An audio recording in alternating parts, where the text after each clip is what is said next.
одоо хөдөөгөр ажиллаар явж байхдаа одоо цэцэг сумын хажуугаар ингээ гарахад ховдын тэмдгийн одоо хөшөөтэй уурхаагаас болоод тэ талыг там болгоно, уулыг нураана гэдгийг бол тийм ингээ боддоор хоёр нүдрээ харж байгаа байхгүй. Тэгээ надад бол маш муухай байсан. Тэгээ энэ нь болохоор одоо мэдээж эдийн засаг талаасаа бодож байгаа хүмүүс бол намайг буруу ярьж байна гэх байх. Би яг байгаль хамгаалагч хүний хувьд, хувь хүний хувьд ч гэсэн байгалийн онгон тансаг байдал хിവэрэ байгаасай. Тэндээс хүмүүс одоо экосистемийн үйлчлэгээ авдаг байгаасай гэж хүсдэг. Уул уурхайг өчнөө орон дэлхий дээр ямар сайхан амьдарч болж байгааг бид нар ингээл харж л байгаа шүү дээ.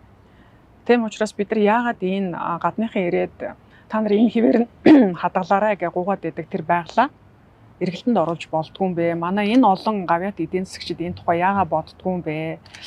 Одоо манай аялал жуулчлалын салбарын эдийн засагчтайгаа нийлээд энийгээ яагаад ингэж хөгжүүлдэггүй юм бэ? Тийм ээ? Энэ дээр бол би бас гайхдаг. Яг байгаль хамгаалагч, биологч хүний хувьд бол би байгаа юм байгаагаар л байгаасай. Одоо ертөнц зам ёсороо эргээсэй. Дэлхийн энэ одоо явж байгаа процесс өөрөө яг л замаараа яваасай гэж хүсдэг.